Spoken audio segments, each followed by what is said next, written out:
motionless body laid there as if a tide had lightly washed her to shore, halfway between the road and the grass that led to the series of railroad tracks nearby. Her petite frame was blanketed by a small jacket. We sat there in the middle of a cold night, not knowing what to do next. The longer he remained out there, I grew more curious and tried looking out of the window to see what was happening. What happened to her? Was it a murder? Suicide? Whose child was she? These questions have gone unanswered since I have been hesitant to revisit that memory or approach my father about the subject.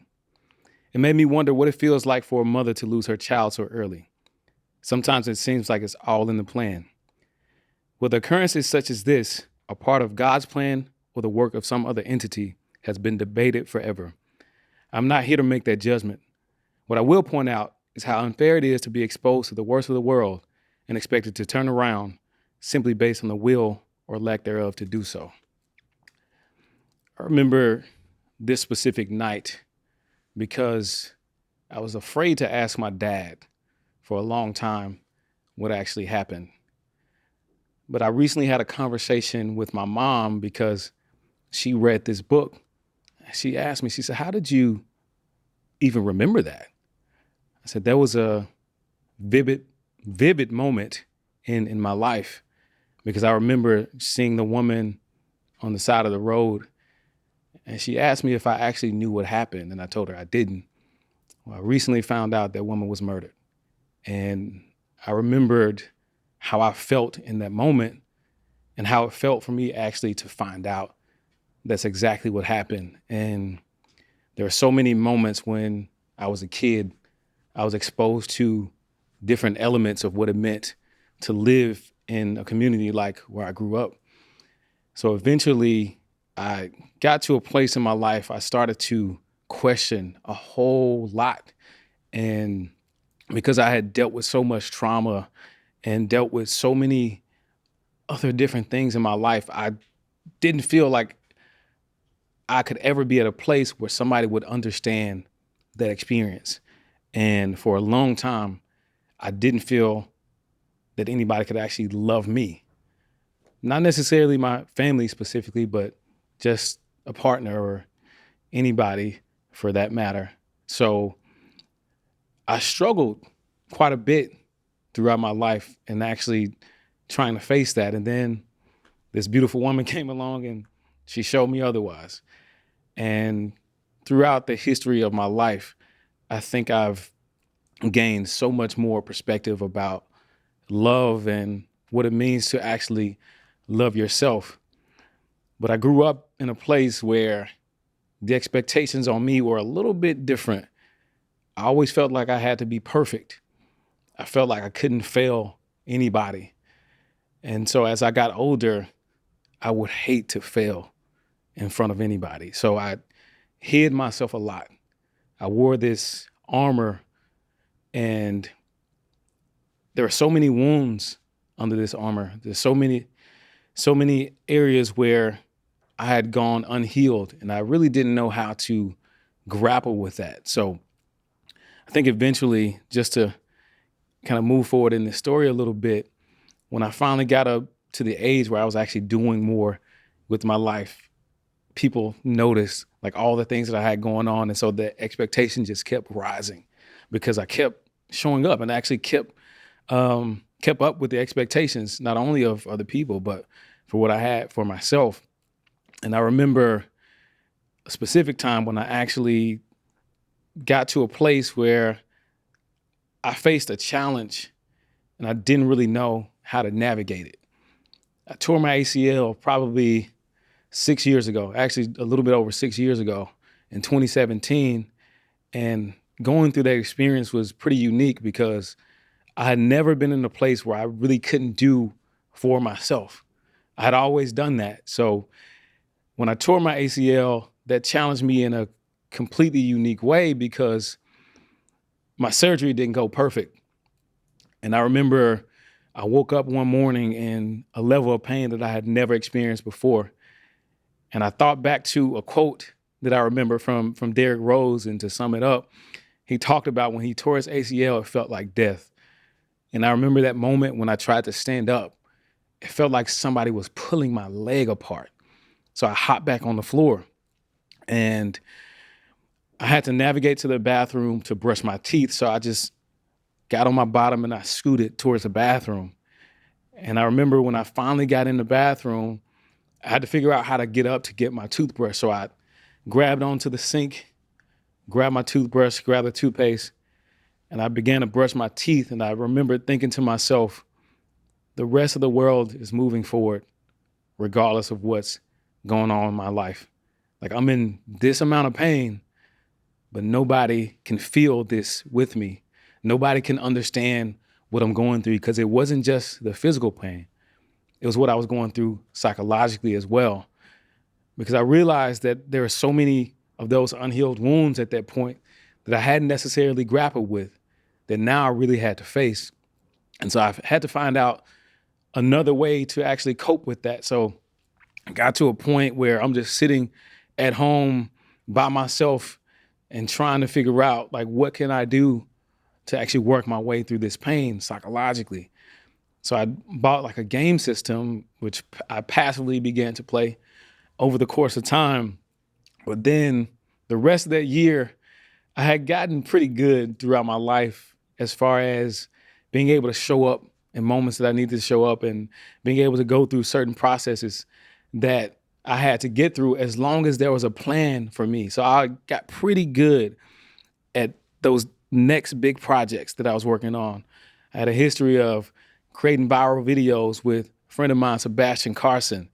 And when it came time to actually create a new project, I was on it all the time. And throughout the rest of that year, I had this big plan to create this video that eventually went viral, and that eventually led to a Facebook reality show, which was actually pretty fun for me to do, because I got an opportunity to sit in a very similar situation to this, behind a camera, or in front of a camera, I should say. And all those moments were the foundation that I had been laying for years. And when it came down to it, I still had those expectations on myself of how all of this was going to play out like magic. Every time I needed to show up, I was able to do it. But I got back to a place where after I tore my ACL, I tweaked my knee again. And then I developed like plantar fasciitis, and something happened in my shoulder. And there were all these other injuries that I eventually had to deal with and learn to live with. So it felt like every time I started to move forward physically, something else would happen. And then that manifested in other areas of my life. I remember when my younger brother, Marquis, lost his leg. And I thought to myself, this is the first little brother I ever had, a year and a half younger than me. And I remembered the pain that I felt when it felt like somebody was pulling my knee apart. And I thought to myself, with him losing his leg, the kind of impact that was going to have on him. And I got worried.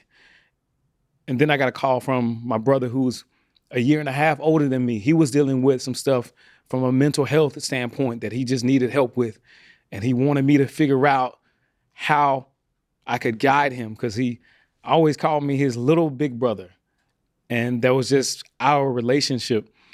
And so when they needed help, I tried to show up in the best way that I possibly could. When my family needed help, I always tried to show up, because that was part of the responsibility that I had, especially from the men in my family. We all just had a different relationship. So eventually, as I'm navigating all of this, still dealing with all my personal stuff, COVID hits. And for me, I was always outside, always working on something, always moving, always going. So COVID felt like prison for me. It felt like I couldn't figure out what to do next in this situation. And I remember as I sat there, I went back to figuring out how I could cope again.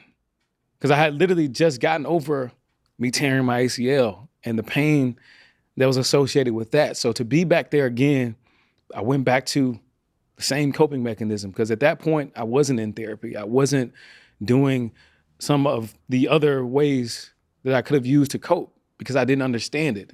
I didn't understand what it meant to be transparent and vulnerable with somebody and share those experiences with an objective person. So I connected with friends as much as I possibly could because, again, COVID, the only thing I knew was to connect with people. So hopping on Call of Duty every day was part of that process for me, part of that coping mechanism that I eventually developed. And that slowed me down in other areas of my life. It took me to a place where, like, this perfect guy was no longer perfect. So I sat there many days going through that and trying to cope with that level of stress and anxiety that I was dealing with all of those things that were going on with my brothers and the rest of my family.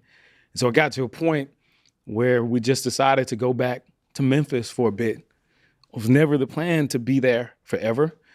So, it just kind of worked out where I was able to do the same job that I was doing before back in Memphis. And when I went back, I had no idea what was going to happen as a result of all of that. But that's when life really turned left for me. And I write in this book, it felt like dying. Dying seemed like the easier choice. I never harmed myself. I never had plans to. I just did not see how I could move forward. It felt like I went back home just for my life to fall apart. I remember when I actually had this thought, where I was from a mental standpoint. I was sitting in a car at a red light, and I thought back to that moment when I saw that woman on the side of the road, and I thought about how her family possibly felt when they found out that she was on the side of some railroad tracks. At that point, obviously, I didn't know that she had gotten murdered, but I knew she was dead. So I thought back to that moment when I was sitting at a red light, and I told myself that I had dealt with so much at that point that it didn't really matter what happened to me because nobody really cared. I had moments like that where I'm fighting so much from an internal standpoint. I just didn't know how I could move forward.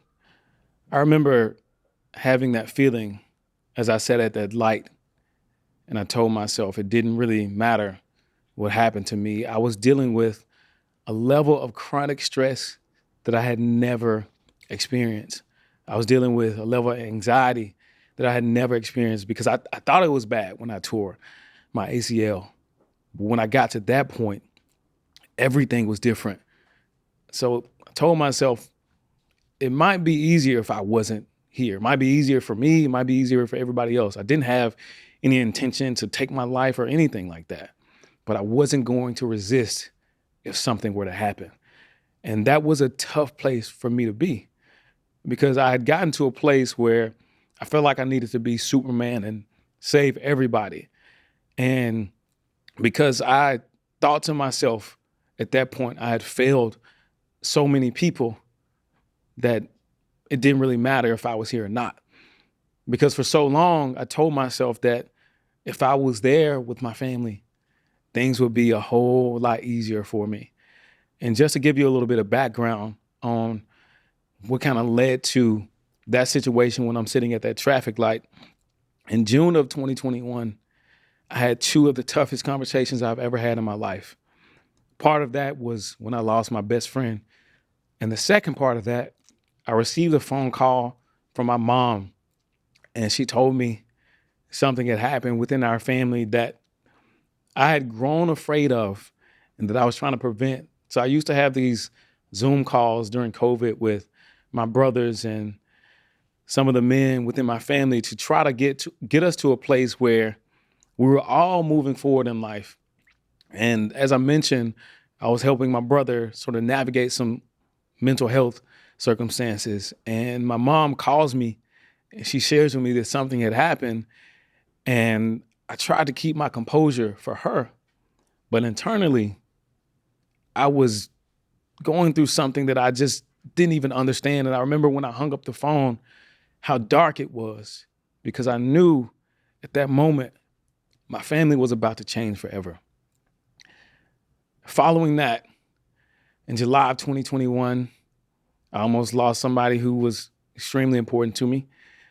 And then I lost an aunt. At the end of that month, I remember going to my parents' house, and I promised myself that I would be around for my family more. And part of that promise was actually showing up and being around my brothers and sisters as much as I possibly could, because I knew I wouldn't be in Memphis forever. And I remember my 25-year-old brother, as he was going through the pain that he experienced. He had several accidents, and he was dealing with some other circumstances because he lost his son 5 years prior in 2016. And one of the challenges that he faced was his body was deteriorating, and we could see it as it was happening. And so I was pretty intentional in having a conversation with him on that specific day.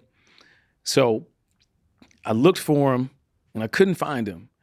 And so when I finally did find him, he was sitting on the porch, sort of slumped over because his body was just like breaking down. And I made him a promise.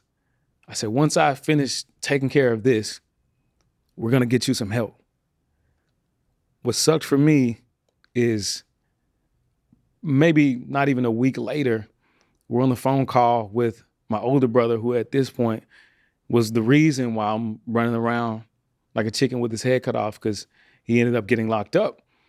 And the promise that I made to my younger brother was something that I very much intended to keep.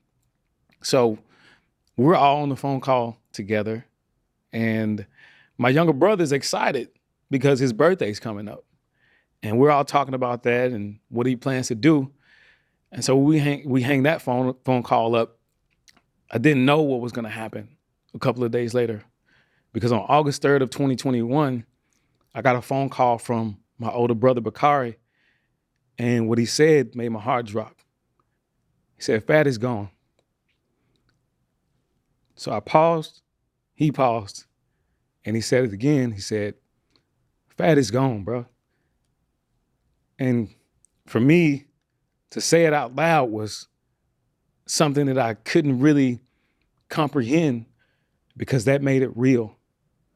And I remember as I was sitting there on that Tuesday afternoon, the only thing I could do was like run to the backyard and just like pace back and forward, because I kept repeating it to myself. Fat is gone. Fat is gone. Fat is gone. That's what we call my brother Takari growing up, because when he was born, he was this big baby. He was hefty. So we called him Fat or Potato Man. He had a bunch of different nicknames, but primarily we called him Fat. So I remember going over to my parents' house and seeing the scene there, and like all these people showed up and seeing all of these faces. But the tough part was my younger brother passed in the room that I grew up in. So I remembered also that in that same room, I used to do like push-ups a lot when we were kids. And Fat walked into the room one day and he saw me doing those push-ups.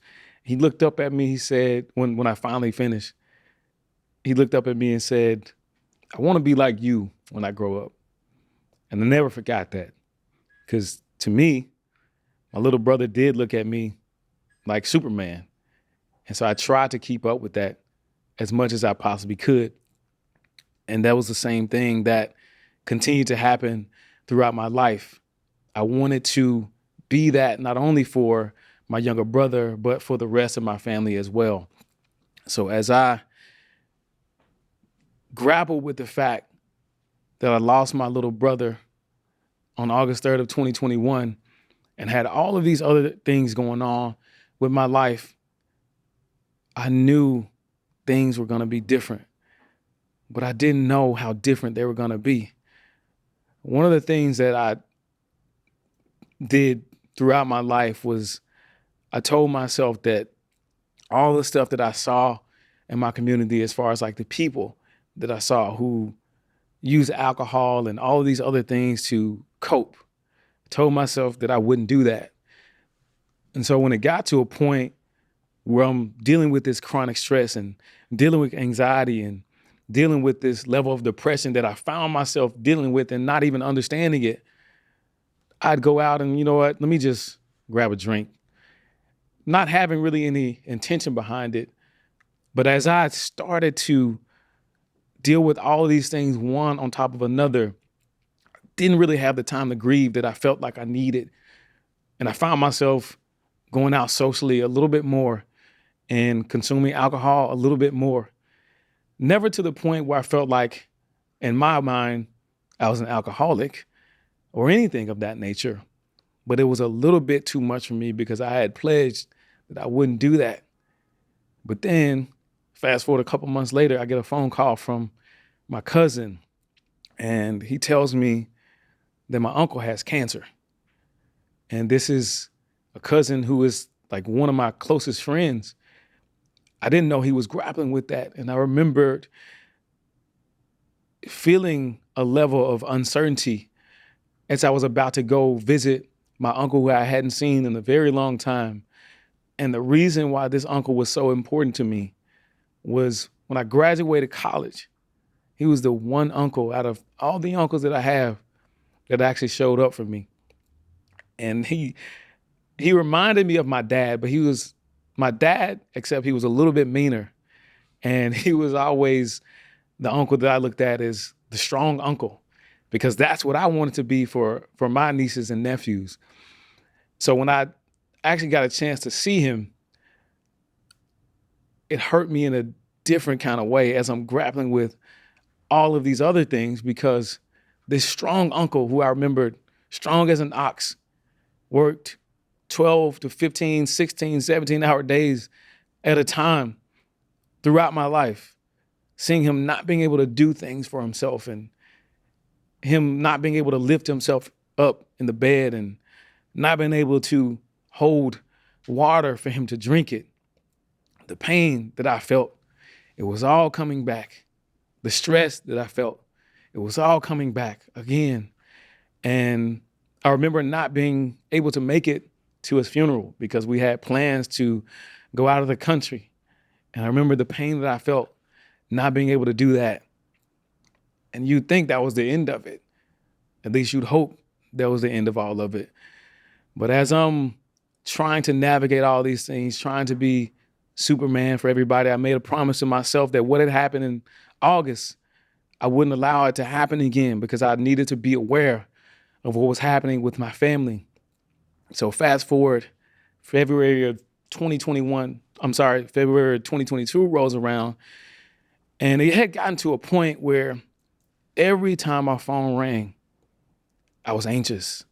I was stressed because I felt like it was something else that was happening. And I told myself that I can't fail anybody else anymore. It's time for me to show up the way that I know I can and be that Superman that I always felt like I could be for my family. I was operating in survival mode. I used to have constant headaches, and I described it as if I went into this dark room. In this dark room, it smelled horrible, but because of what was in there, I had to go into that room to pull things out, to save the people who were also in that room. But I didn't realize, as a result of going into that room, when you go into a place that smells, after a while, you get accustomed to the smell.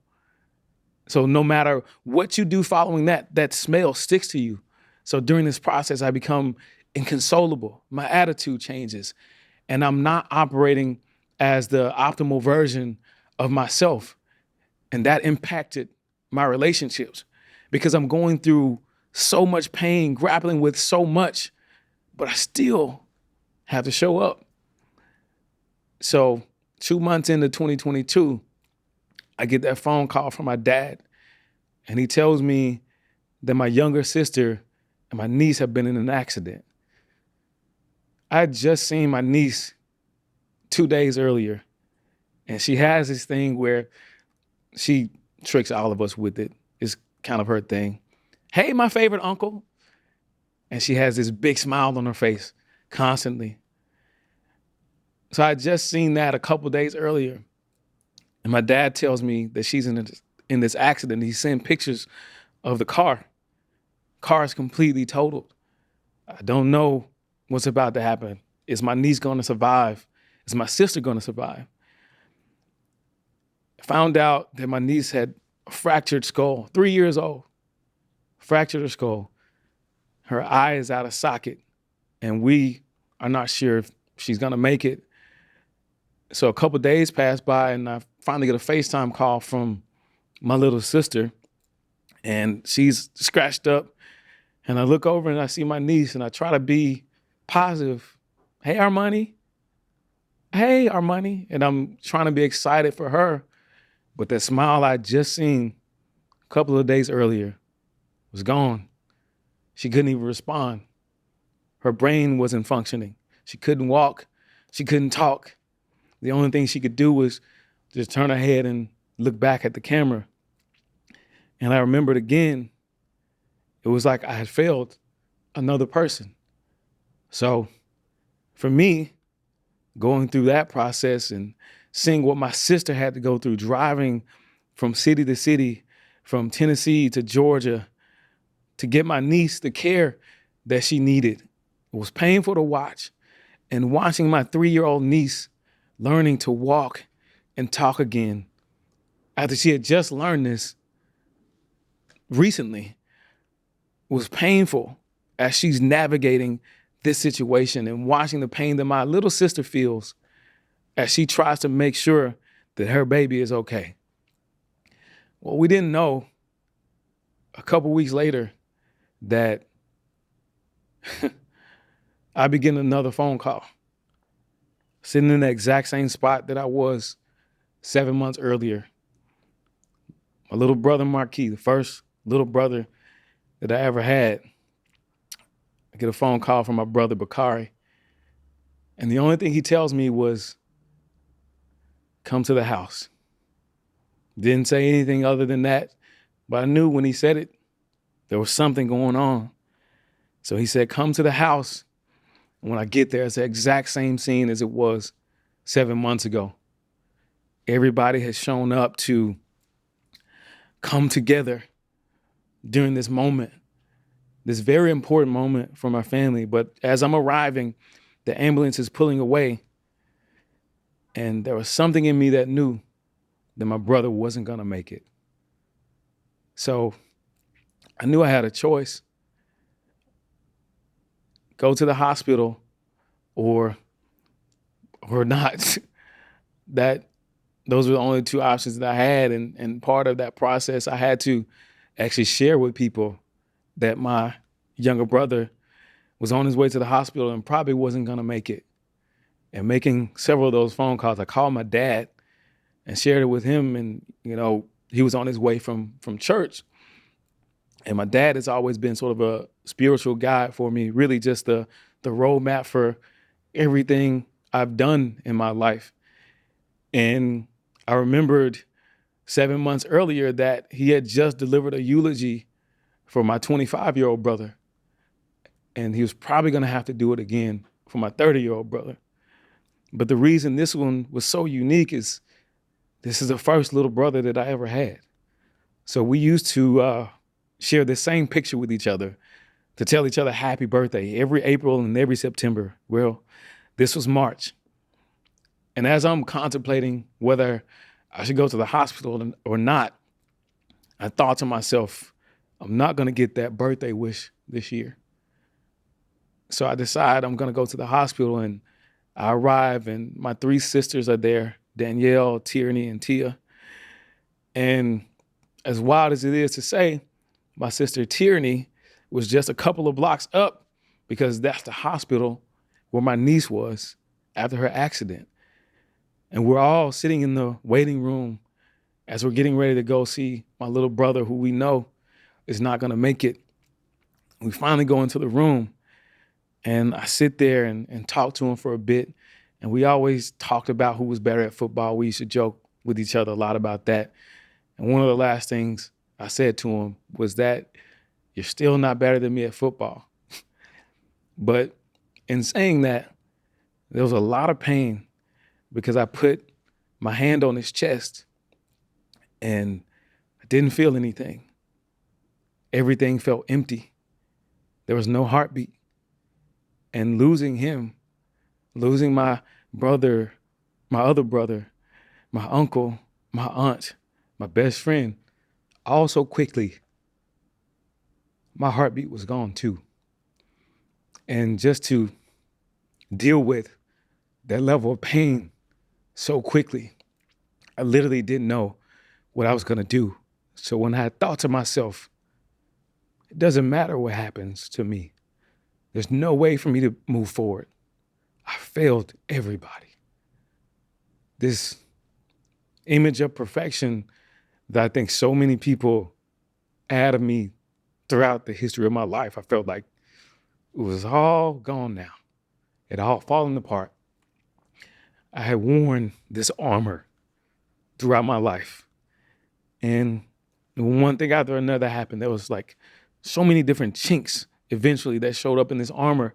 And it was like people could actually see that there was pain under it. All those wounds, all that pain that I had never grappled with. It was all there. And I felt like I had to tell the story. I had to become more transparent, more vulnerable, because otherwise I probably wasn't gonna make it. Not because I was gonna do something to myself, but because of the level of stress that I was dealing with. My heart was beating differently. The things that were happening in my head, all of it was different. My entire life was different. So trying to be that perfect person, trying to be Superman, for me and for everybody else, it didn't actually serve anybody. So it was extremely difficult as I went through all of that, as my family went through all of that. But because for me, I felt like I had failed so many people. And this pattern that had eventually created where it was like every single month or two, something else was happening. I realized that in my entire life had to change. I had to make an adjustment to the point where if I was going to be here, I had to learn how to live with all of these things. I had to be more resilient in ways that I hadn't before. I had to be more transparent, more vulnerable in ways that I hadn't had before. I hadn't been before. So my entire life looked different following all of that.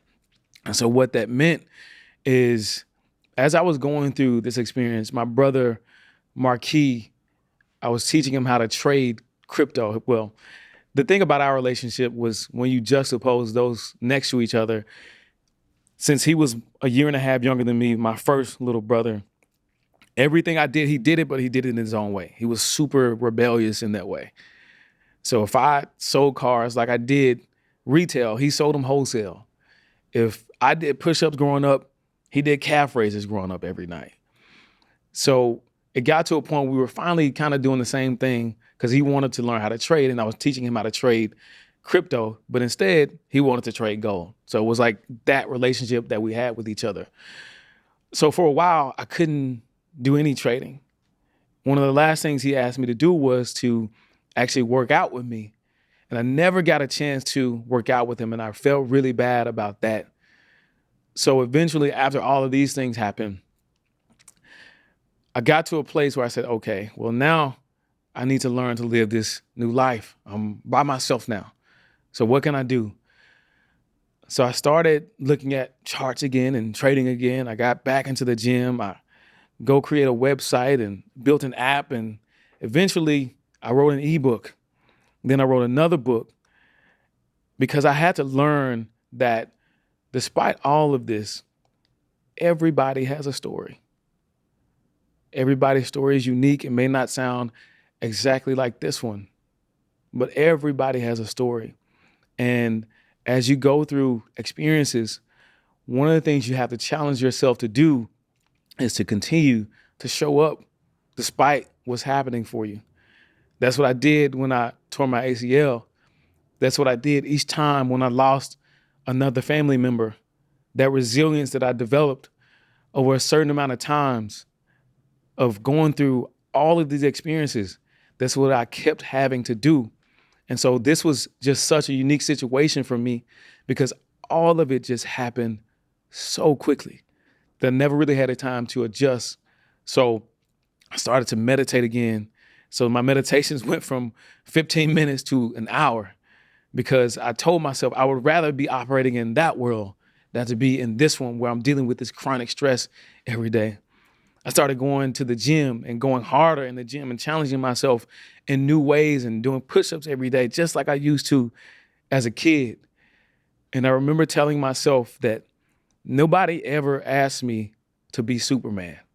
Nobody ever asked that.